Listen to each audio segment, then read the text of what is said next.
Gurubhyo Namaha. Kshetra Kshetranyam.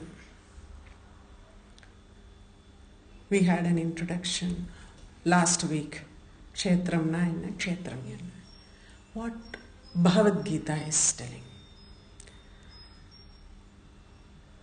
இப்போ நம்ம what we have seen is பரபிரம்மம்ங்கிறது தான் இந்த பிரகிருதியோட ஸ்வரூபம் அப்படின்னு பார்க்குறோம். நமக்கு அது தெரியாத மாயைங்கிறது மறைக்கிறது. மாயைங்கிறது மறைக்கிறது, அதுதான் இதனுடைய ஸ்வரூபம் அப்படின்னு நம்ம பார்க்குறோம். ஒரு ஆத்மா ஒன்று இருக்கு, அது ஜீவாத்மாவா பரமாத்மாவா எப்படி மாறுறதுன்னு பார்க்கலாம். When that Atma identifies itself with Prakriti and feels like, all the manifestation, diversifications of the Prakritis as his, then it becomes a Jivatma. இதெல்லாம் என்னோடது, இந்த உலகம் என்னோடது, இந்த வீடு என்னோடது, இந்த வாசல் என்னோடது, இந்த உடம்பு என்னோடது. நான்னா நம்ம என்ன சொல்றோம், இந்த உடம்பு சொல்றோம் இல்லையா? ஸோ இந்த உடம்பு என்னோட, எல்லாம் என்னோடது என்னோடது, மைண்ட் தட் ஈகோ. அதில் when you bind that prakriti with your ego and think like it is all mine, then அந்த ஆத்மாங்கிறது ஜீவாத்மாவா ஆயிடுறது. அதே ஆத்மா பிரகிருதி அங்கே இருந்தாலும் எந்த பாதிப்பும் அதுக்கு வர்றதில்லைன்னு வச்சுக்கோ. நம்ம முன்னாடி நம்ம பார்த்தோம் ஸ்படிக லிங்கத்தில் பூவை வைக்கிறச்ச இட் லுக்ஸ் ரெட் அப்படின்னு பார்த்தோம். ஸ்படிகம் ஏதாவது மாறுறதா? No, there is no change in the ஸ்படிகம். When remove even when the flower was there, even when the flower is taken out, spadikam remains spadikam. There is no change in that. அது மாதிரி இருக்கும்போது, when the Prakriti's manifestation, diversification doesn't affect the soul, எப்பவுமே தன்னோட அந்த ஒரு நிலையான ஒரு இடத்துல எப்பவுமே இருக்கு. இது பத்திலாம் கவலையே படலை. கண்ணாடி முன்னாடி போய் நிக்கிறோம். You stand in front of a mirror. When you stand, it reflects you. When I stand, it reflects me. When you stand, it reflects you. Does that mirror acquire any of your qualities or my qualities or her qualities? Nothing.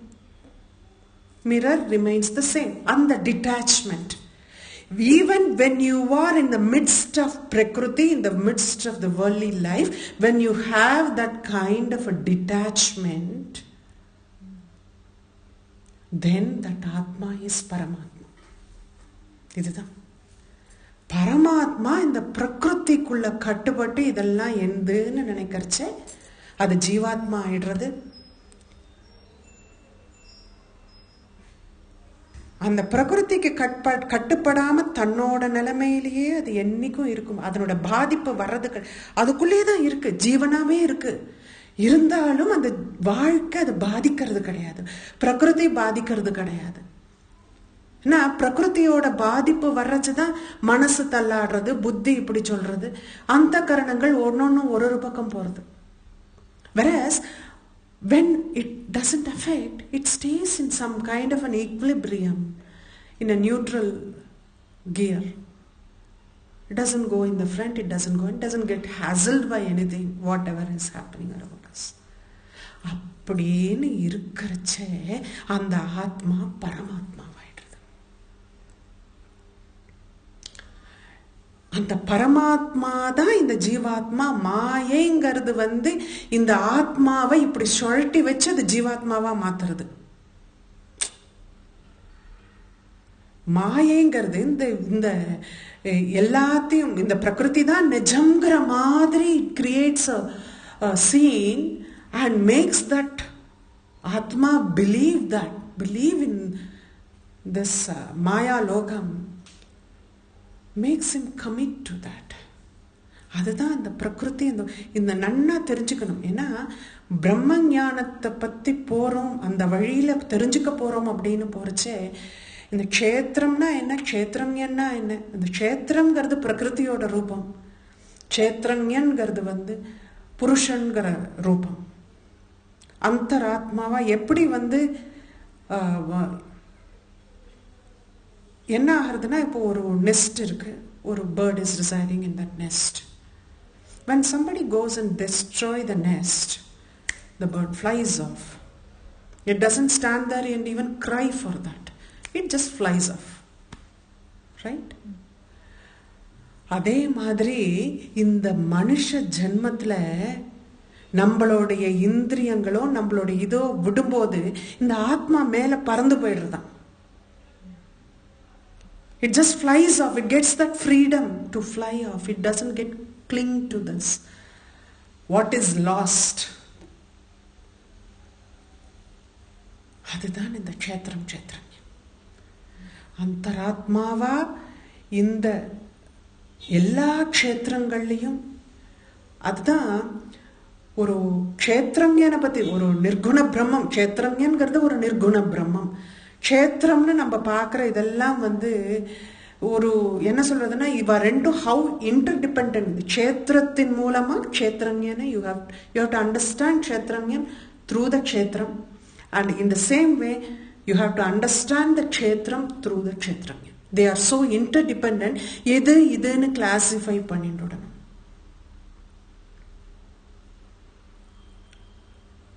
So அதுதான் important. அதுதான் important. நான் ஏன் இதுக்கு இவ்வளோ stress கொடுக்குறேன்னா, இவ்வளோ explanation. இது நான் ஒரு 8 நாமா இதில் இந்த செக்ஷனில் வந்திருக்கலாம். This is the crux of our spiritual life. நம்ம யாருன்னு நம்ம தெரிஞ்சுக்கிறதுக்கு முதல் படி இதுதான். The inquiry has to come in, who are we? Whether we call this kshetram as I or the kshetranyan as I. This inquiry starts from here. This inquiry literally starts from here. இதுதான் பிரம்ம ஞானத்துக்கு முதல் படி. நம்ம இந்த மாதிரி ஒரு spiritual ஜேர்னின்னு நம்ம இப்படி போறச்சே நமக்கு இதுதான் முன்னாடி நிற்கும். அதனால தான் I am giving so much importance to this. So let me go on to the namas now. At least I have done enough of kshetranya. ஏன்னா நிறைய பகவத்கீதையில் ராமகிருஷ்ணரோ இருக்கட்டும், சித்பவானந்தரோட பாஷ்யமாக இருக்கட்டும், நிறைய பேர் பாஷ்யம் எழுதியிருக்கா.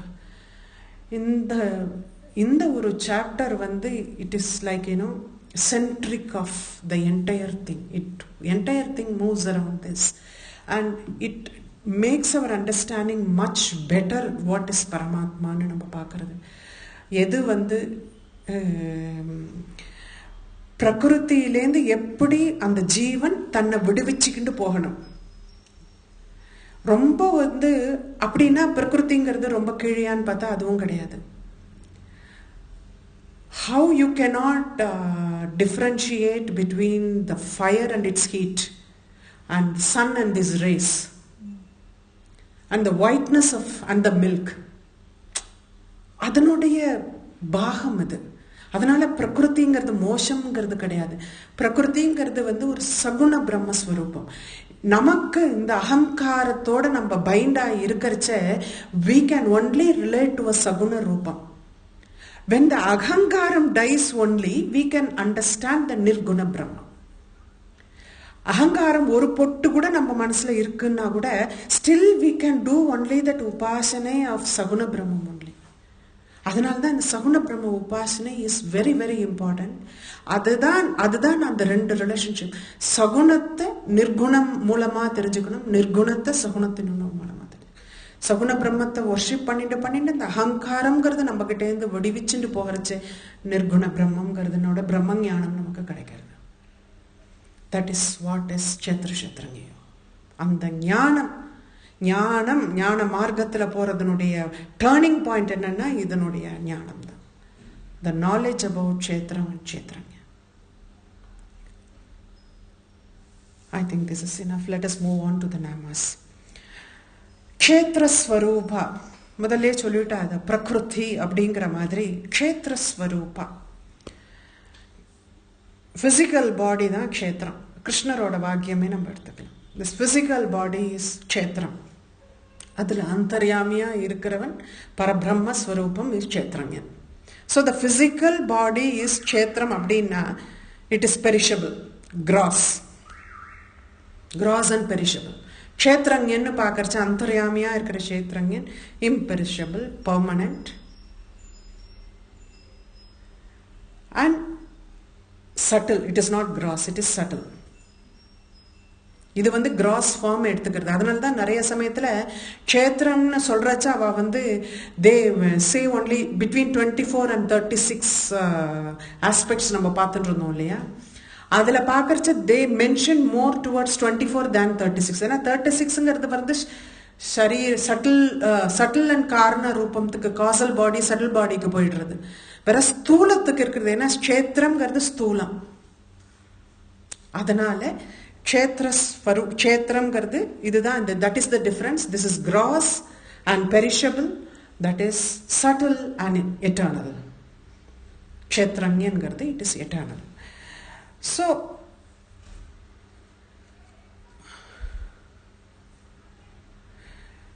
36 பிரின்சிபல்னு லிங்க புராணம் சொல்றது. விபர்த்தி க்ஷேத்ரதாம் தேவி திரிபுராந்தக வல்லபா க்ஷேத்ரஞத்வம் அஜோதத்தே பகவான் அந்த காந்தக அப்படிங்கிறது. க்ஷேத்திரம்ங்கிறது இந்த பிரகிருத்தியோட ரூபம். திரிபுராந்தக வல்லபான்னு சொல்றாருன்னா ஏன் சொல்றாருன்னா இந்த திரிபுரத்தை எரிச்ச அவருடைய கன்சார்ட் ஆர் ஒய்ஃப், அவள் க்ஷேத்திரங்கிற வாக்கியத்தில் அவளை தெரிஞ்சுக்கிற க்ஷேத்திரங்கிற வாக்கில் அதில் தெரிஞ்சுக்க முடியறது. க்ஷேத்ரஞன்கிறது அவனே, அந்த சிவமே அப்படின்னு லிங்க புராணம் சேஸ். க்ஷேத்திரங்கிறதுக்கு இன்னொரு ஒரு கதை சொல்லுவான். எல்லாருக்கும் தக்ஷயஞ்ஞம் தெரியும். தக்ஷயஞ விநாசினி, தாக்ஷாயினி அவளுக்கு பேரு. தக்ஷனுக்கு மகளா பிறக்கிறதுனால அவளுக்கு தாக்ஷாயினின்னு பேரு. இந்த தக்ஷன் வந்து இவா ரெண்டு பேரையும் மதிக்கிறது கிடையாது. He doesn't respect both Uma and Shiva. யஞ்ஞம் பண்றான். he invites the whole world excepting these two. She gets agitated. How my father didn't invite me? I am his daughter. He had to invite. Forget about him being the Shiva. He has to invite me and his மாப்பிள்ளை. அந்த கோவத்தில் வர she argues with him. When he didn't follow what she was saying, அங்கே உட்காந்து யோகிக்குள்ள இருந்துட்டு அதே யோகாக்னியில தன்னை தகனம் பண்ணிட்டு கோவத்தில் Sivan comes. Shivan is so angry because Sati Devi gave up her physical body there in the yajna. அதை தோள்ல போட்டுண்டு the soulless body of Sati தோள்ல போட்டுண்டு he dances around. எல்லாருக்கும் தெரியும் இந்த கதை. நான் ரொம்ப டீப்பாக போகலை. I'm just going to get the main part of it. அவ்வளோதான். when he is doing that Raudra Thandavam, the whole world is scared as to where it is going to end. Everybody goes to Mahavishnu and request him as இந்த மாதிரி இந்த ரௌத்ர தாண்டவம் ஆடின்னு இருக்காரு, இதுக்கு ஏதாவது ஒரு வழி நீங்க தான் சொல்லணும், இந்த உலகத்தை காப்பாற்றணும் அப்படிங்கிற மாதிரி. Then Mahavishnu thinks till such time the lifeless body of Sati Devi is going to be there, Shiva will be dancing. So first it has to disappear அப்படின்னு தன்னோட சுதர்ஷன சக்கரத்தை he aims at them. That Sudarshana Chakra cuts the body into 51 pieces and it falls into different parts of this world. Mainly around the North India. அதனால தான் நிறைய சக்தி பீடங்கள் north இந்தியாவில் இருக்கு. ஏதோ few have come to South India. Mainly it is around main Shakti Peethas. So it just got cut into some 51 pieces and got scattered all over. Every place where a part of her body fell became a Shakti Peetha. Like that there are 51 Shakti Peethas in India, present in India. 51 Shakti Peetha இன்னைக்கு இருக்கு. சக்தியோட உபாசனைகள் நடக்கிறது. 51 சக்தி பீடத்திலையும் க்ஷேத்திரம்னு சொன்னோம்னா அதில் இருக்கிற க்ஷேத்திரத்தினுடைய ரூபம் is அம்பாள். அதனால தான் அவளுக்கு க்ஷேத்திர ஸ்வரூபா அப்படின்னு சொல்லு.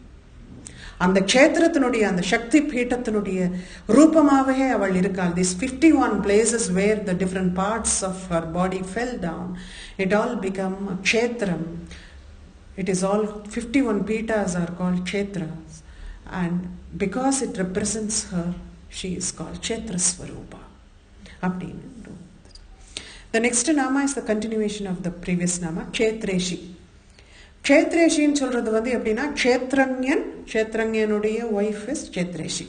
Very simple, because it is a continuation. I don't want to elaborate beyond that. அவரே சொல்லல.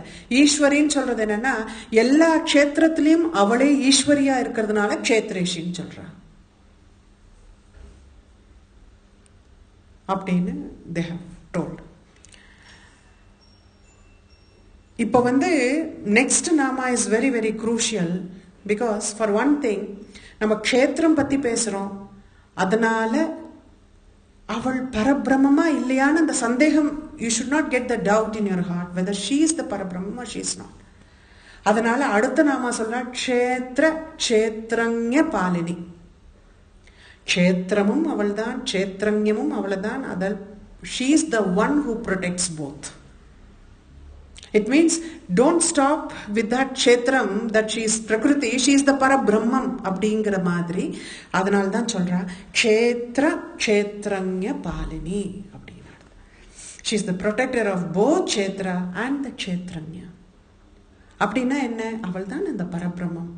பரபிரம்மம் தான், அதுதான் அந்தர்யாமியா எல்லாத்துமே இருக்கு, அதுதான் இந்த உடலாவும் இருக்கு.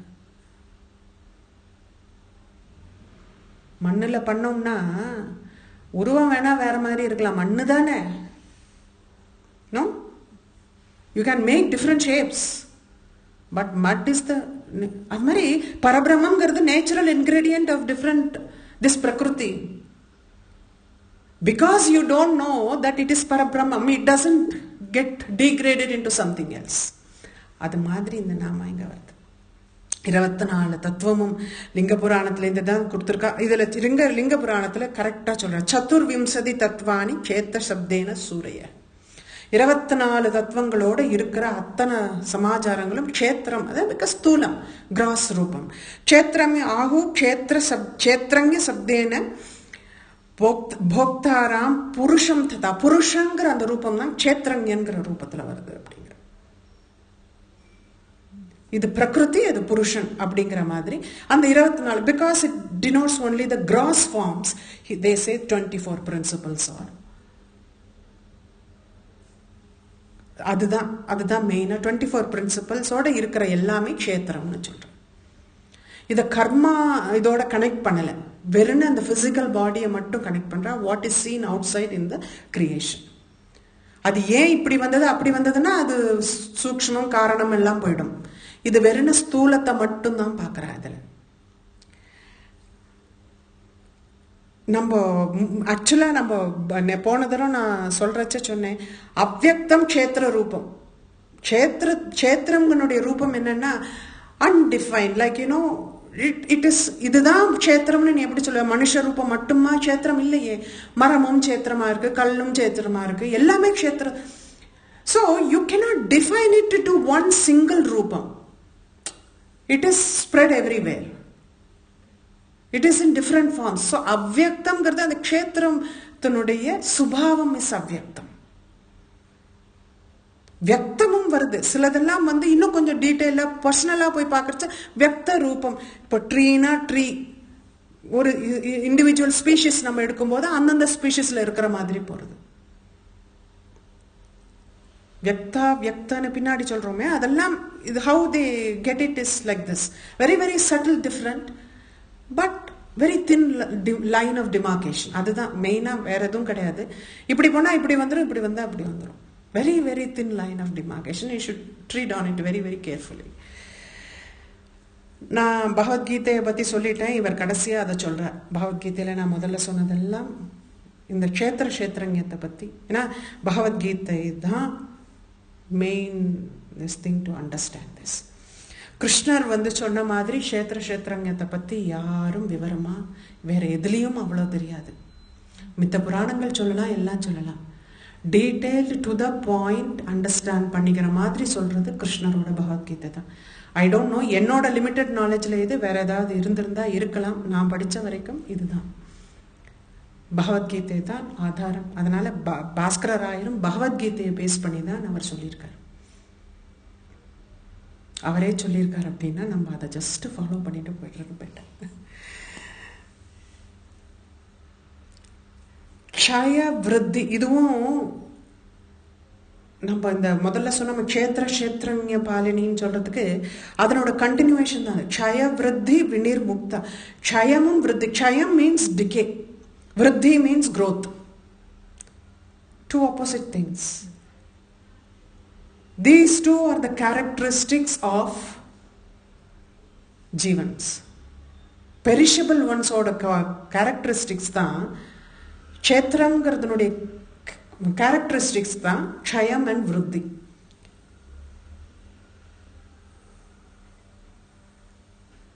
க்ஷய விருத்தி வினிர் முக்தா. She is beyond this. So she is not, don't limit her only with க்ஷேத்திரம்ங்கிற. அகெயின் முதல் நாமாவனுடைய ரீட்ரேஷன் தான் இது. க்ஷயமும் விருத்தியும் அதுக்கு she is beyond all these things. So that க்ஷயம் and விருத்தி are the characteristics of physical aspects, kshetram, gross things. So she is beyond that. So don't limit her to this அப்படிங்கிற மாதிரி சொல்றேன். ஏன்னா அந்தர்யாமி, அந்த வாக் தேவதா இந்த இதுல அவர் அதான் சொல்றார். வெறுன க்ஷேத்திரம்ங்கிறது கிராஸ் பாடிங்கிறதுனால அந்த முதல்ல சொல்லிட்டோமே, ஃபர்ஸ்ட் நாம க்ஷேத்திர ஸ்வரூபாங்கிறது கிராஸ் பாடின்னு சொல்லிட்டோமே. So you should not get misled by that. க்ஷேத்திரம் அது பிரகிருதியோட ரூபம், கிராஸ் பாடி, பெரிஷபிள் எல்லாம் சொல்லிட்டு இப்போ நீ அதை நினைச்சுடாத. ஷீ இஸ் பரபிரம்மம். ஷீ இஸ் பரபிரம்மம். Don't limit her to that gross body. அதுதான் இந்த நாமாக்கள், அதான் ரீட்ரேஷன். தப்பு பண்ணிடக்கூடாது நம்ம அப்படிங்கிறதுனால தே ஆர் ஃபர்ஸ்ட் டூ நாமாஸ். When you look at it, க்ஷேத்திரஸ்வரூபாவும் இருக்கட்டும், க்ஷேத்ரேஷின்னு இருக்கட்டும், ஏதோ ஒரு பரபிரம்மங்கிறதுலேருந்து கீழே ஒரு ஸ்டெப்பு கீழே இறங்கிட்டோம் அப்படிங்கிற மாதிரி ஒரு ஃபீலிங் இது கொடுத்துடுமோன்னு அந்த வாக்தேவதைகளுக்கு ஒரு டவுட் விடுறது. Immediately they come out with these two நாமா saying that don't make that mistake. She is the பிரம்மம். அந்த அந்தர்யாமியா அந்த சோல் இருக்கே, அழிவில்லாதது. அது அதனுடைய ரூபம் அவள்.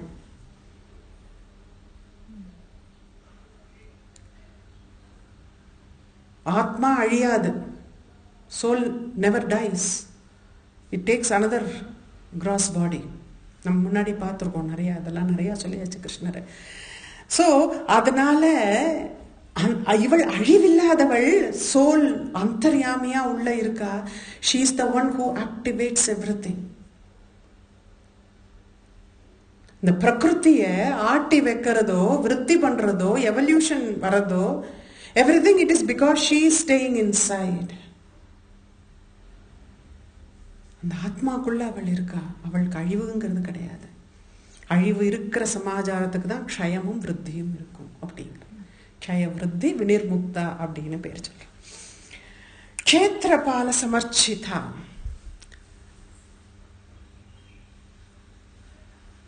க்ஷேத்திரபால. க்ஷேத்திரம் மீன்ஸ் நம்ம ஒன்று பாடின்னு பார்க்குறோம். Protector of the this physical form அப்படின்னு நம்ம சொல்லலாம். க்ஷேத்திரம் இந்த பாடி எது main this thing is all the creations, all the physical forms are made out of the Panchabhutas, the elements, the 5 elements. It is made of that. She protects those 5 elements ங்கிற மாதிரி சொல்லலாம். She protects Kshetrapala because the body is, the physical body is made up of 5 elements. She protects those elements. பஞ்சபூதங்களை protect பண்றான்னு சொல்ல. இந்த க்ஷேத்திரபால aspect of Siva எப்படி வந்தது அப்படிங்கிறதுக்கு ஒரு ஸ்டோரி இருக்கு. நிறைய இன்னைக்கு கதை, very light session. I think stories are coming. தாருகாங்கிற ஒரு ராட்சசனை வதம் பண்றதுக்கு காளியோட ரூபம் வருது. அம்பாள் takes a காளி ரூபம் to destroy that demon called தாருகா. அந்த தாருகன் அழிஞ்சு போனதுக்கு அப்புறம், after even he got killed, her anger doesn't subside. Anger didn't subside even after he was killed. உலகமே நடுங்கிறது. அந்த கோபம் எல்லாம் தாங்க முடியாது, காளியோட கோபம். அப்போ Sivan takes the shape of a very small infant and suckle the anger from her. அவளோட பாலை குடிச்சு, அந்த பாலை குடிக்கிறதன் மூலமாக அவளுடைய கோபத்தை வெளியில எடுக்கிறார். அந்த சிவ ரூபத்துக்கு க்ஷேத்திரபாலன் பேர். ஏன் அந்த க்ஷேத்திரபாலன் பேர் வந்ததுன்னா, அந்த infant Shiva, because the entire creation was protected, the prakriti was protected from the anger of Kali. He was the one who protected the creation from her anger. அதனால க்ஷேத்திரபால, அத க்ஷேத்திரத்தை ப்ரொடெக்ட் பண்ணியிருந்தனால, இந்த கிரியேஷனை ப்ரொடெக்ட் பண்ணியிருந்தனால அந்த இன்ஃபென்ட் சிவா இஸ் கால்ட் க்ஷேத்திரபாலா. Okay, க்ஷேத்திரம்ங்கிறதுக்கு இன்னொரு ஒன்று சொல்லுவா, ஹோமகுண்டம் இருக்கிற இது வந்து யஜ்ஞசாலா. நாட் ஒன்லி ஒன் யஜ்ஞா happens. யஜ்ஞசாலா में बहुत सारा you have lot of yajnas happening at the same time. I am already using 2 languages. Why should I drag in one more? So in a yajñashala there are so many yajnas happening. Kshetrapala is the one who protects the yajnas. The yajñashala is called kshetra. That means kshetramங்கிறதுக்கு இன்னொரு meaning சொல்றேன். இதே லலிதா சஹஸ்ரநாமத்தினுடைய ஃபலஸ்ருதியில பின்னாடி நம்ம பார்க்கலாம். If not detailed, at least a gist of it we can see it at the end. ஃபலஸ்ருதியில என்ன சொல்றான்னா, லலிதா சஹஸ்ரநாமத்தை நித்தியமா தியானம் பண்ணிட்டு இருக்கிறவாளுக்கு, if somebody comes and steals their property or their money or something like, steal something from them, kshetrabala will murder them. அப்படின்னு லலிதா சஹஸ்ரநாமத்தினுடைய ஃபலஸ்ருதியில வருது. க்ஷேத்திரபால தனம்யோ ஹரதே சௌரைர் நாம சஹஸ்ர ஜாபினஹ. இந்த நாம சஹஸ்ரத்தை ஜபம் பண்றவனுடைய இதுல somebody steals something from him, yatra kutra sthitam vapi kshetrapalo nihantitham. க்ஷேத்திரபால வந்து அவனை அழிச்சிடுவான். சஹஸ்ரநாமம் ஜபம் பண்றவாளோட வீட்டுல திருடப்படாது அப்படின்னு ஒரு ரூல் சொல்லியிருக்கான். ஏன்னா க்ஷேத்திரபாலா will come and kill you. He protects those places அப்படிங்கிற. எந்தெந்த இடத்துல லலிதா சஹஸ்ரநாம ஜபம் நடக்கிறதோ those things are protected அப்படிங்கிறதுக்கு they are giving this. Nothing will happen there. Vijaya, நிறைய நாமாக்கள் இப்போ விஜயா விமலா அப்படிங்கிறதெல்லாம். விஜயா அப்படின்னா விஜயம் சைவ காஷ்மீரே, ஃபர்ஸ்ட் அவரை தான் சொல்றார். விஜயம் மீன்ஸ் விக்டோரியஸ். காஷ்மீரத்தில் இருக்கிற ஒரு டெம்பிளில் த presiding deity is Vijayan, Sivan. His wife is called Vijaya, consort is called Vijaya. தேவி புராணம் என்ன சொல்றதுன்னா, பிகாஸ் விஜித்ய பத்மநாமானாம் தைத்யராஜ மகாபலம் த்ரிஷு லோகேஷு விக்யாதா விஜயா சாபராஜிதா. எல்லா இந்த லோகத்தை காப்பாத்துறதுக்காக, to protect this world, she kills demons. அதனால அவளுக்கு Vijaya, victoriously she confronts them. That is the reason she is called விஜயான்னு சொல்றான். ஏன்னா இந்த நாமாக்கள் விஜயா விமலா எல்லாமே வந்து விஸ்வகர்மாவோட சில்பசாஸ்திரத்திலேருந்து வந்தது. Houses, certain features in houses are called in different names. விஜயாங்கிறதும் அப்படிதான், விமலாங்கிறதும் அப்படிதான்.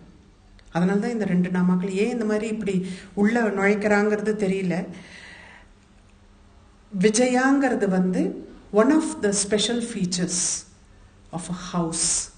சில்பசாஸ்திரத்தில் ஆர்கிடெக்சர் படிக்கிற வாழ்க்கை தான் கேட்கணும் அதெல்லாம். அதுவும் சில்பசாஸ்திரம் விஸ்வகர்மாவோடது, விஸ்வகர்மா சில்பசாஸ்திரம். Vijaya is one of the special features of a house. விஜயாங்கிறது எல்லாருக்கும் தெரிஞ்ச ஒரு விஷயம், விஜயதசமி. அந்த முகூர்த்தம், it is an auspicious time, twilight time in the evening of the 10th day of Sharad Navaratri. புரட்டாசி மாசம், பத்ரபாத மாசம், 10th day of the brighter part of the moon. Sharad Navaratriyoda 10th day.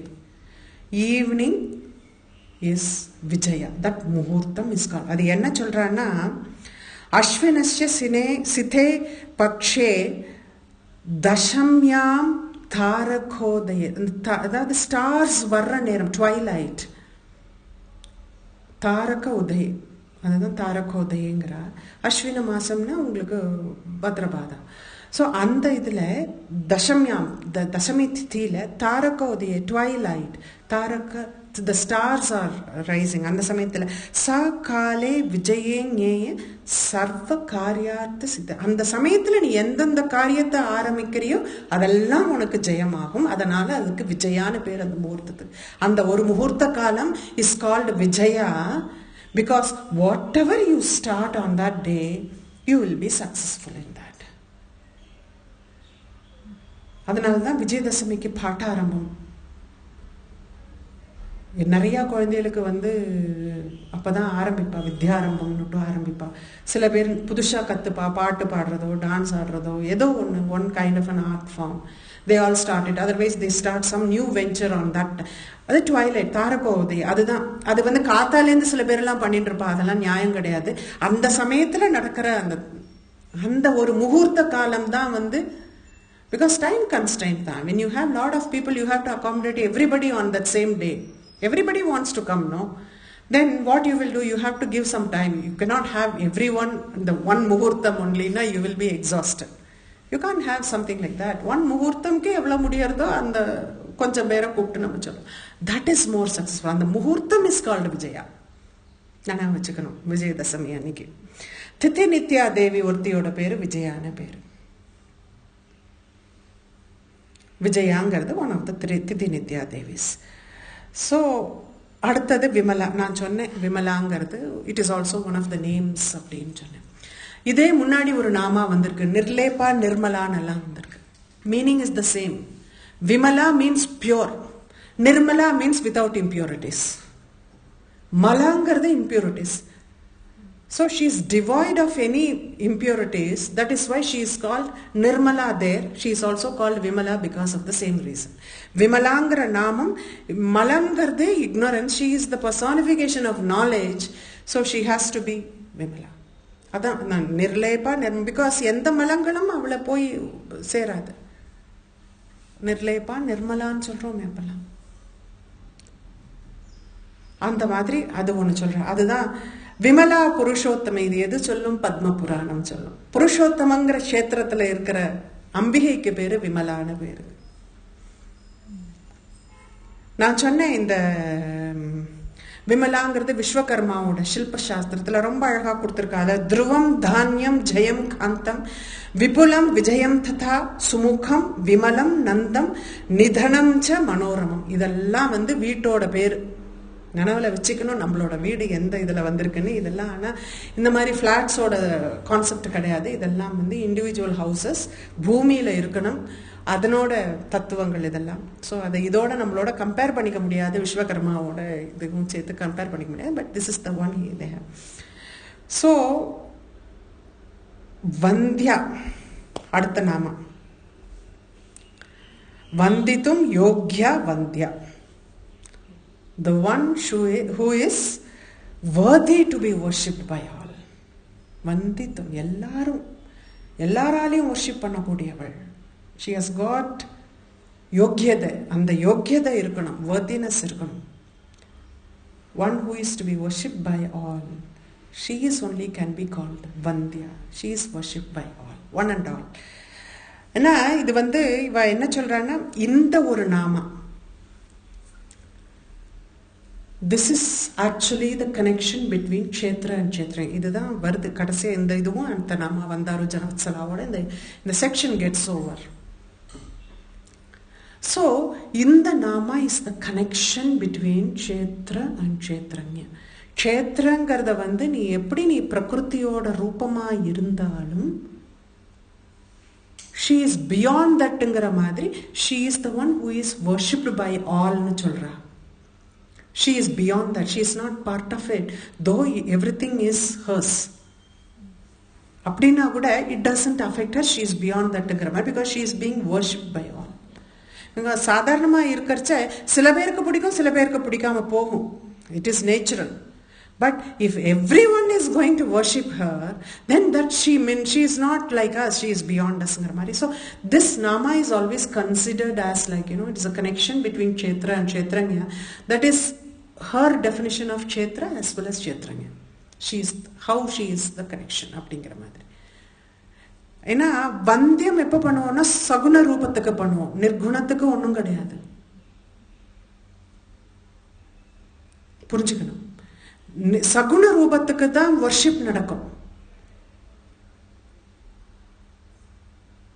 நிர்குண ரூபத்துக்கு வர்ஷிப் கிடையாது. நிர்குணத்தை அனுபவிக்கணும், அவ்வளவுதான். You have to experience nirgunam. You are not going to do all kind of puja for that.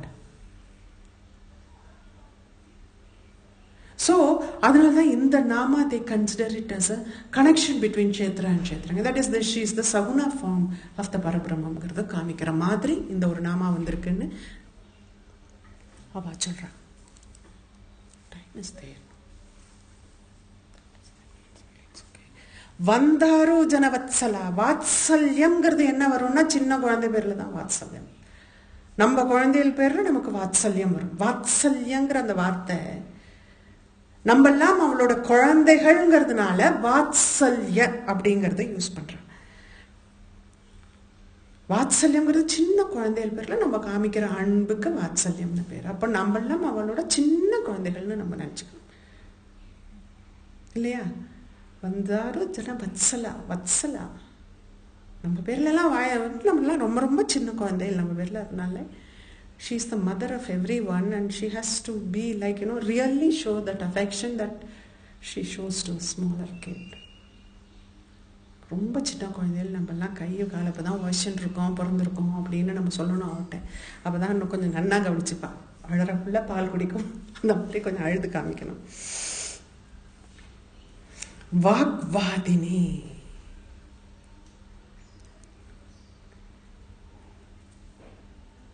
She is in the form of speech.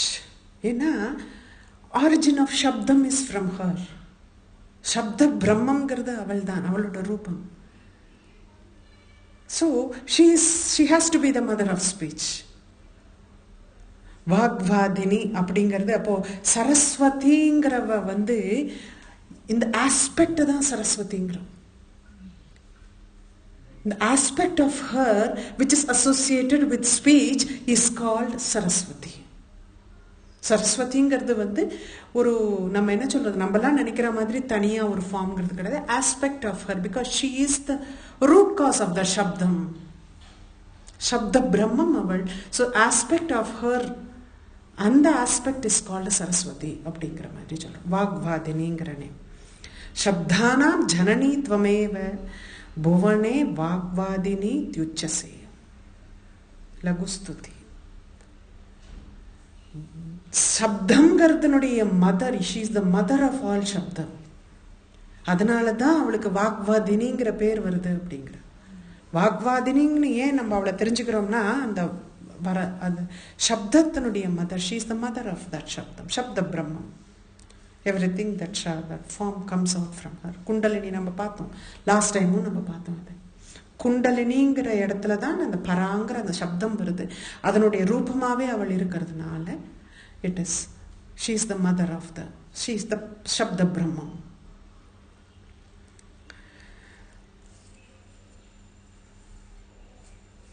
வாமகேஷி. எனக்கு சில சமயத்தில் இந்த மாதிரி நாமாக்கள் நடுவில் திடீர்னு ஒரு வாமகேஷி. வாமா மீன்ஸ் பியூட்டிஃபுல், கேஷி means hair. She has got beautiful tresses of hair. சிம்பிளாக சொல்கிறோம். வாமகேஷிங்கிறது இன்னொரு இதுக்கு சொல்லலாம்.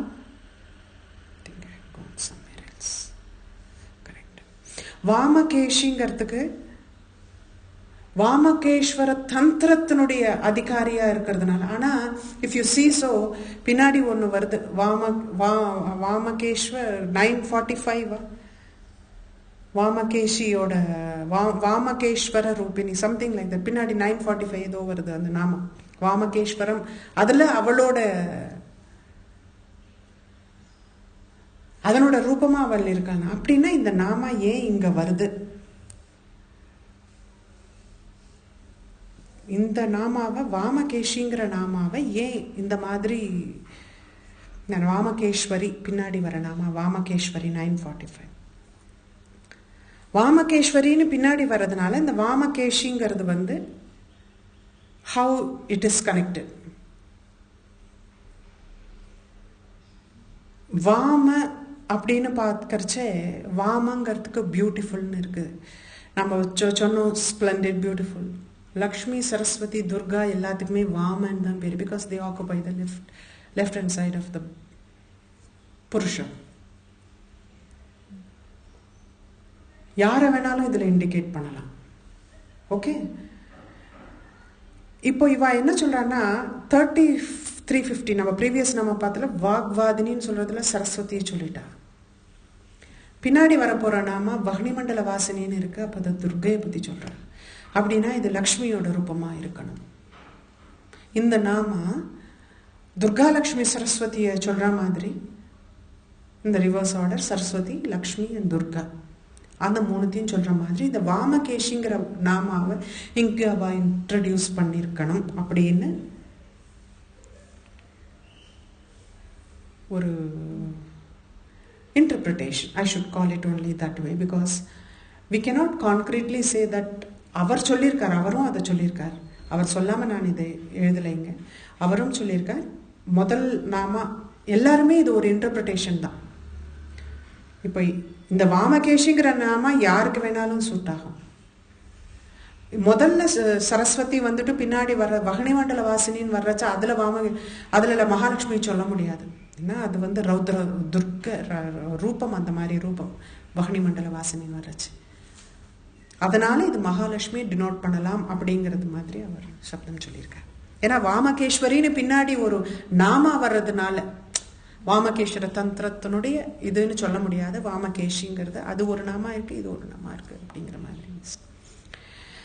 வஹ்னி மண்டல வாசினி அப்படின்னு நம்ம சொல்றோம். வஹ்னி அப்படிங்கிறது மூலாதாரம். மூலாதாரத்தை வஹ்னி, அக்னி. அக்னி is only denoted as வஹ்னி, fire. மூலாதாரம் is fire. அநாஹதம் is சூரியன் and பிரம்மரந்திரம் is சந்திரன், சோமம். அப்படிதான் இந்த பஞ்சதசி கூட்டம் is formed like that. முதல்ல அக்னி கூட்டம், அதுக்கப்புறம் சூரிய கூட்டம் அண்ட் சோம கூட்டம். மூலாதாரம் ஆஸ் வெல் அஸ் ஆகாசம் ரெண்டுத்தையுமே வஹ்னிம்பா. ஆனா வஹ்னிங்கிறது ஆகாசத்திலையும் இருக்கு. ஏன்னா all the planets, everything is going around, all are part of the fire. எத்தனை சூரியன், எத்தனை the fire aspect of it is present even in ஆகாஷம், which is in our Muladhara. நம்ம மூலாதாரத்திலையும் இருக்கிறது வஹ்னி, அங்க இருக்கிற ஆகாசத்துல இருக்கிறதும் வஹ்னி. வஹ்னி மண்டல இங்க what they say that like in the particular mantra may not denote exactly Muladhara, it will denote akasha. அதனால இந்த நாமாவை அதை ஆகாசத்தை இது பண்ணி வக்னி மண்டல வாசினின்னு ஆகாசத்துல இருக்கிற வக்னி மண்டலத்தை அவ டினோட் பண்றா, மூலாதாரத்தை அவ சொல்லல அப்படிங்கிற மாதிரி ஒரு இதுல சொல்றா. ஏன்னா இப்போ இந்த ப்ராக்ரெஷன் நம்ம பார்த்துட்டு வரோம்னா, இப்போ பரபிரம்மங்கிற ரூபத்துல பாக்குறோம், இண்டிவிஜுவல் சோல்ங்கிற மூலாதாரத்துக்கு போகல. When you say it is மூலாதாரத்தில் இருக்கிற அக்னினா it becomes individual. We are talking about kshetranya swarupam, parabrahma swarupam, which is everywhere. Then it has to be in the akasha. அந்த ஒரு ஆஸ்பெக்ட்ல பார்க்கறச்சு what they are saying as vahani mandalam, which is present in the akasha அப்படிங்கறதை deduce பண்றேன். பக்திமத் கல்பலதிகா நிறைய இருக்குது, கொஞ்சம் நிதானமா பார்க்கலாம். பக்திமத் கல்பலதிகா, கல்பம்னா தெரியும் எல்லாருக்கும், கல்ப தரும், கற்பகம், it gives whatever you wish for. பக்திமத் கல்பலதிகான்னா அவளோட டிவோட்டிஸ், பக்தாளுக்கு எல்லாத்தையும் கொடுக்குறாங்க.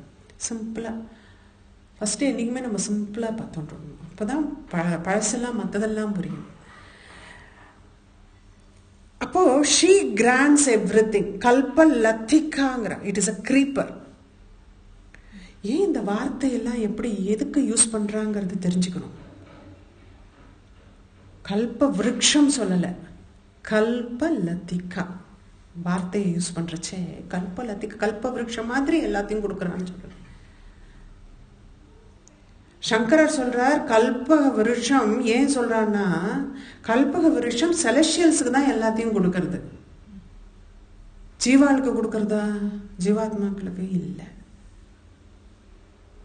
கற்பக விருஷம் is in இந்திரலோகம். That only gives for celestials. அதனால்தான் அம்பாலோட கால் கல்பக விருஷத்தை விட வஸ்தி, because it gives for everyone. It doesn't, there is no discrimination. இவ வந்து celestiala, இவ சாதாரண human beings இதுவும் கிடையாது. It gives for everyone. அதனால அம்பாலோட பாதம் அதை விட வஸ்தின்னு சங்கரர் சொல்றார். இப்போ இன்னும் கல்பலதிகாவை இன்னும் கொஞ்சம் பார்க்கணும். If you see a creeper, the tendency of a creeper doesn't need any strong grip. It can just go everywhere. கொஞ்சம் சின்ன grip இருந்தா கூட போதும். It can just spread its way through. அது மாதிரி அதனால்தான் கல்பலதிகாங்கிற வார்த்தை. பிகாஸ் ஏன் அதை சொல்றான்னா, இந்த கல்பங்கிறதுக்கு வந்து imperfectionங்கிற ஒரு மீனிங் இருக்கு. imperfectionங்கிற meaning is there for kalpa. If your bhakti is in bhaktimat kalpa, when your bhakti is incomplete or insufficient, she spreads through like a creeper, because she doesn't need ஒரு மாதிரி engrossed நீ அதுலயே நினைச்சிட்டு இருக்கிறவன் தான் வேணும்லாம் எதிர்பார்க்கறது இல்ல. நீ கம்ப்ளீட்டா டிவோட்டடா இருக்கும், கிரம பிரகாரம் நீ பூஜை பண்ணணும், அப்படி இருந்தாதான் நான் வருவேன்னு எதிர்பார்க்கல. கொஞ்சம் ஏதோ இருக்கு பாவம், பாதி பண்றா பாதி தெரியல, ஹாஃப் பேக்டா இருக்கு, பரவாயில்ல, no problem, I will spread தேங்கிற மாதிரி கல்பலதிகாங்கிற அங்க அந்த இடத்துல she spreads like a creeper. When she spreads like a creeper amongst this half-hearted bhakti people, she converts them into fully devoted to them. முதல்ல half hearted ஆரம்பிச்சா கூட அந்த பக்தியில, because she spreads through them like a creeper, she converts that half hearted bhakti into complete bhakti. பாதியா இப்போ ஏதோ கிரமம் இல்லாம, கிரமம் அக்கிரமணேன அப்படிங்கிற அக்கிரமம் தான், கிரமம் இல்லாம, எந்த ஒரு கிரமமும் இல்லாம, எதை எப்படி பண்ணணும்னு தெரியாம, பாதி நினப்பு இங்க இருக்கு, பாதி நினப்பு வேற எங்கேயோ இருக்கு, இல்ல கால் நினப்பு இங்க இருக்கு, முக்கால் நினப்பு எங்கேயோ இருக்கு. அதுதான் நிஜம் இல்லையா? உட்காந்து மெடிடேஷன் பண்ணணுங்கிறதுதான் ஊரில் இருக்கிற எல்லா ப்ராப்ளமும் தலைக்கு வரும். எதை நினச்சி மெடிடேஷன் பண்ணுறோமோ அதெல்லாம் இல்லாமல் அதை தவிர்த்து மற்றது எல்லாம் வரும். அந்த மாதிரி இருக்கிறவா கூட இவ ரொம்ப சுலபமாக ஸ்ப்ரெட் பண்ண இருக்கிறதுனால she converts them into a completely devoted, purely devoted person over a period of janmas. Remember that you cannot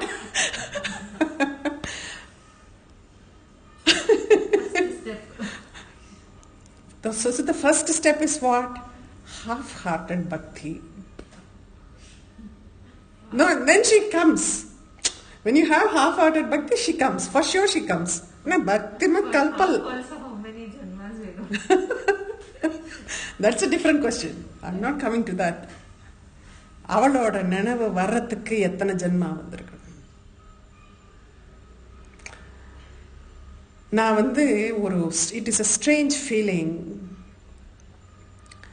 whenever I sit and when I get the time to recite morning பூஜை இல்லை நம்ம சஹஸ்ரநாமம் சொல்லிட்டு இருக்கோம், இல்லை இப்போ உட்காந்து சஹஸ்ரநாமத்தை பற்றி பேசுகிறோம். how grateful we should be அப்படின்னு எனக்கு ஒரு க்ஷணமும் தோணும். We are able to do this. At this time, there are people who will be sitting in the hospital, worried about somebody related. Somebody must be going through, even people who are in the hospital, in the pain.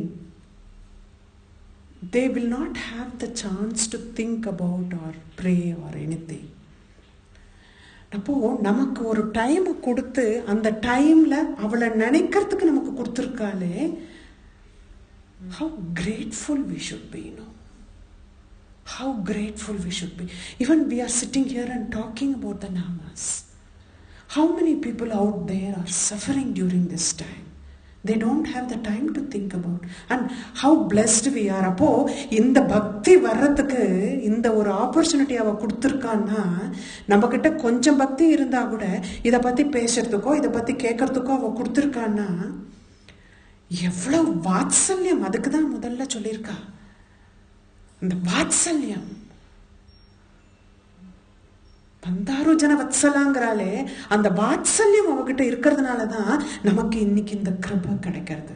அதனால்தான் கற்பகத்தை விருட்சம்னு சொல்லாம கல்பகத்தை லத்திகான்னு சொல்றாங்க. லதை அப்படின்னாலே it is a creeper. It doesn't need a big space. It can just make its own way through whatever grip it gets. Doesn't need a big grip also. இல்லையா?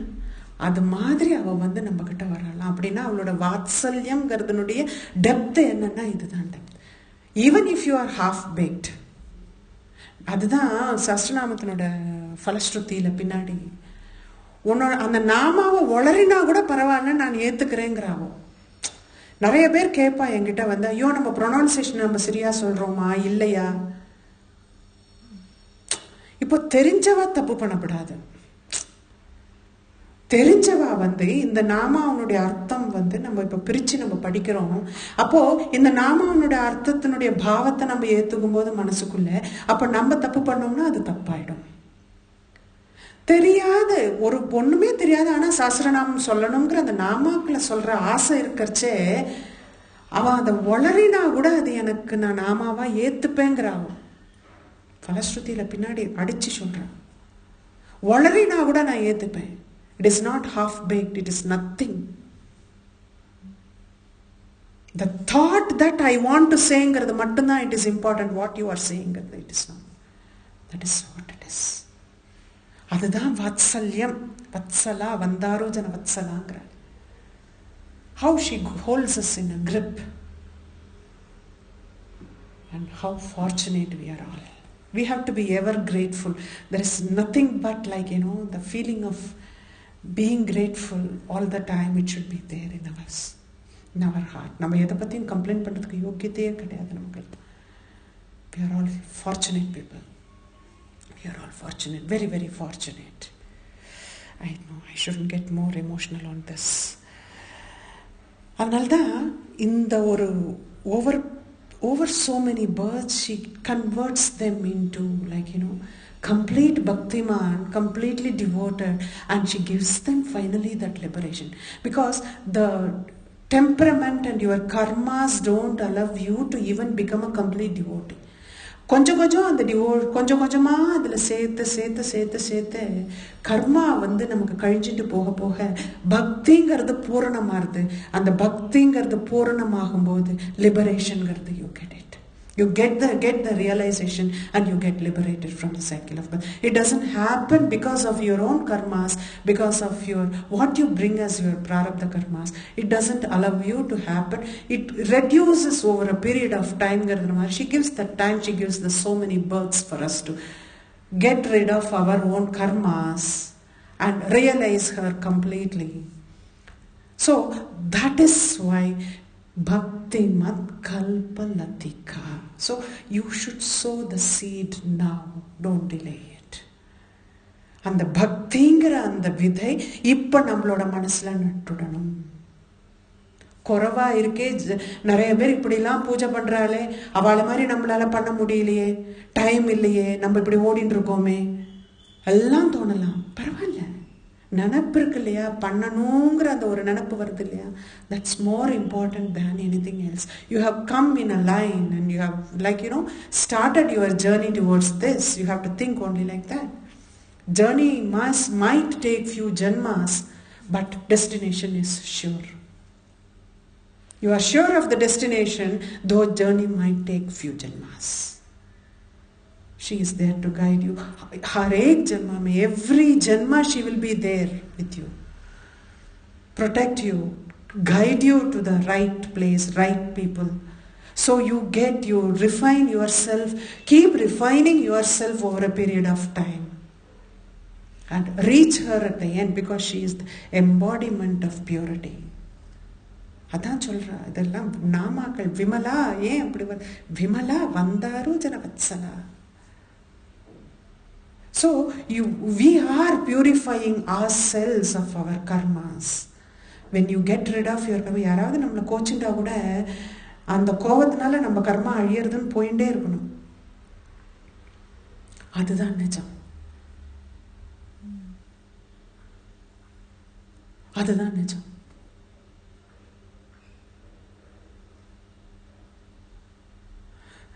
அதனால்தான் நம்பிக்கை வேணும்.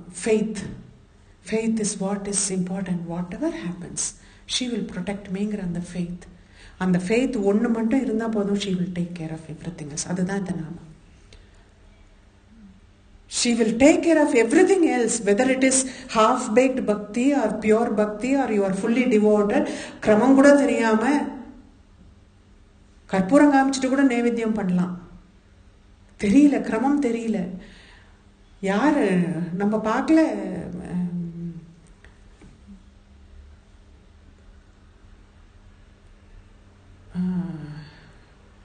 Kannappa Nayanar. The kind of bhakti he showed, அவனுக்கு பல ஜென்மம் வேண்டியிருக்கலாம், அந்த ஜென்மத்திலேயே கொடுத்துட்டார் பகவான். Because the height of that bhakti, அங்க கிரமம் கிடையாது, கிராமர் கிடையாது. அந்த அளவுக்கு சுப்பீரியர். இன்னைக்கும் அத்தனை நாயன்மார்கள் இருந்தாலும் கண்ணப்பருக்கு மட்டும்தான் சந்நிதியிலேயே அவரோட சிலையும் இருக்கும். வேற எந்த நாயனாருக்கும் கொடுக்காத அந்த ஒரு இது that position was given to Kannappar. காலஸ்தியில போனா சிவனோட சந்நிதியிலேயே அவரோட சிலையை வச்சிருக்காங்க. வஸ்தி அதெல்லாம் என்ன கிடைக்கணும். அப்படி நம்ம சொல்றோம் கோபிகா ஜீவனஸ்மரணம்னு சொல்றோமே, அந்த பக்தி, ஏன்னா அந்த மாதிரி டிவோஷன் வேற எதை பத்தியும் நினைப்பில்லாம அந்த டிவோஷனுக்கு நம்மளை கூட்டிட்டு போயிடுவாங்கிறார். The destination is sure. அதுதான் இந்த நாமம் பக்தி மத் கல்பலதிகா. அடுத்த நாமமும் பெருசுதான். பசு பாஷ விமோச்சினி. சைவ சித்தாந்தம். கண்ணப்புறம் சொன்ன உடனே சைவ சித்தாந்தம் தான் வருது. பசுபதி and பாசம். பசு பாச விமோச்சி. பசுபதி and பாசம், இதுதான் சைவ சித்தாந்தம். What is பாசம்? பாசம் is your ignorance. Pashu means what? The one who is with full of ignorance is called a Pashu. Pati means what? When that Pashu get rid of its pasam, that ignorance, then it becomes Pati. Jivatma ignorance oda irukku, அஞ்ஞானத்தோட இருக்கு ஜீவாத்மா. அந்த அஞ்ஞானம்ங்கிறது பாசம். That is the what is the bondage that it binds. Knowledge இருந்து what is truth ன்னு தெரிஞ்சதுன்னா we will not be bound. We are all bound here because the bondage is what is ignorance. அதுதான் இதுதான் நம்ம உடல் தான் நம்ம நினைச்சுக்கிறோம். இந்த நம்ம குழந்தைகள் தான் நம்மளுதுன்னு நம்ம நினைச்சுக்கிறோம். இதோ இந்த வீடு தான் என்னதுன்னு நினைச்சுக்கிறோம். இந்த வீடா என் கூட வரப்போறது நான் போறச்சு, என் குழந்தையெல்லாம் வரப்போற, யாரும் வரப்போறது இல்லை, நானே வரப்போறது, இந்த உடம்பே வரப்போறது கிடையாது. Forget about others. Then what is I? So we are all bound by this bondage to live this life. We are all in bondage. அதுதான் பாசம். That ignorance, that bondage, ignorance gives rise to that bondage. When you get rid of, then you become a Pashu. When you are with a bondage, when you cannot think, when you don't have the knowledge, when you are full of ignorance, then you are a Pashu. You are an animal. Pashu. பசுக்கெல்லாம் பதி யாருன்னா அந்த பரமேஸ்வரன் தான் பதி. எப்படி ஆகிறதுனா அந்த பசு அந்த அஞ்ஞானங்கிற அந்த பாண்டேஜ், அந்த பாசத்தை விடும்போது பதி ஆகிறான், பரபிரம்மம் ஆயிடுறது. ஜீவாத்மா பரமாத்மாவோட ஆயிடுறது, பரமாத்மாவா ஆயிடுறது. அதுதான் சைவ சித்தாந்தம். பசு பதி அண்ட் பாசம். இங்க என்ன சொல்றா? பசு பாச விமோச்சினிங்கிறா. பசுவையும் பாசத்தையும் உன்கிட்ட இருந்து அழிச்சு விடுறா. இந்த ஜீவாத்மாங்கிற நிலைமையும் அதனோட பாண்டேஜையும் அகட்டினா உனக்கு என்ன கொடுப்பானா? உனக்கு தான் சாயுஜ்யம் கிடைச்சுட்டு. There is no, you get liberated from this birth. You get liberation because she is the one who gets rid of that aspect of pasu and the pasam, the bondage and the soul. Soul சொல்லக்கூடாது, ஜீவாத்மா. Because soul-க்கு அழிவு கிடையாது. Soul has to merge with the Paramatma. இந்த ஜீவனுக்கும் அதுதான் இது. Individual soul, individual ஜீவன், ஜீவாத்மாங்கிறது. ஜீவாத்மா பாசத்தை ஒழிக்கணும். அப்போ ஜீவன்கிறதும் இருக்காது, பாசம்ங்கிறதும் இருக்காது, பாண்டேஜும் இருக்காது. that one will get. So பசு பாச விமோச்சினி, அதுதான் அந்த நாம தான் சொல்றேன். பசுமைனா இது Bhaskara Rayar has gone in depth with this. இதுக்கு அவர் கொடுத்திருக்கிற எக்ஸ்பிளனேஷன், பிகாஸ் சைவ சித்தாந்தத்தையே கம்ப்ளீட்டா he has written. சைவ சித்தாந்தம், this is the root of சைவ சித்தாந்தம். This is the three principles of, basic principles of சைவ சித்தாந்தம்.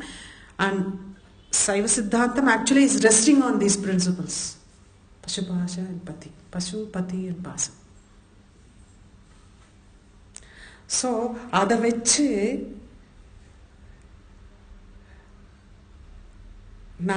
முதல்ல நான் சொன்னேன்,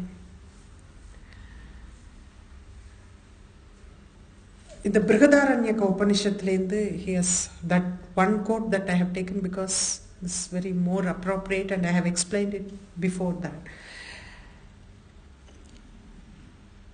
பசுபதி பிரம்மங்கிற அந்த ஒரு ஆஸ்பெக்ட்ல யாரை சொல்றோம்னா, எல்லாமே இந்த பிரம்மங்கிறது தான், இந்த மேனிஃபெஸ்டேஷன்ஸ் எல்லாமே இட் இஸ் பார்ட் ஆஃப் பிரம்மம். இட் இஸ் பிரம்மம், நாட் பார்ட் ஆஃப் பிரம்மம். இட் இஸ் பிரம்மம் manifesting into all this creature. அப்போ எவனுக்கு the one who thinks that this manifestation is the Brahman only. That is what is knowledge. மற்றவா எல்லாரும் பசுங்கிறோம். The one who doesn't know that this world or this manifestation, this creation is the Brahman only, he is called a pasu அப்படிங்கிறது. Animal. பசுங்கிறது பசுவை சொல்றது இல்லை, பசுங்கிறது இங்கே animal அப்படின்னு. Knowledge இல்லாத ஒரு இக்னரண்டோட find ஆயிருக்கிற ஒரு animal is the one who does not believe that this creation is the Brahman itself, this manifestation. What looks like மாயைங்கிறதுனால இது இந்த மாதிரி தெரியறது, whereas இது பிரம்மம் தான். இது பிரம்மம் தான், மாயைங்கிறதுனால இது இந்த மாதிரி பலவிதமா தெரியறது. பாலுங்கிறது பிரம்மஸ்வரூபம். மோர், தயிர், வெண்ணெய் அப்படின்னு வர்றச்ச ரூட் என்ன? பால் தானே. Milk is the root. நீ மோருன்னு சொல்லலாம், தயிர்னு சொல்லலாம், வெண்ணெய்ன்னு சொல்லலாம், நெய்ன்னு சொல்லலாம். It's all different manifestations of that root. அது இல்லாம இது கிடையாது. Without that milk you cannot get all these extensions. So பிரம்மங்கிறது இல்லாம இந்த பிரபஞ்சம்ங்கிறது கிடையாது. இந்த பிரபஞ்சம் வேணும்னா, அந்த பிரபஞ்சம் வரணும்னா அந்த பிரம்மங்கிறது தான். அப்போ பிரம்மமும் பிரபஞ்சமும் வேற கிடையாது, ரெண்டும் ஒண்ணுன்னு தெரிஞ்சுக்கணும்.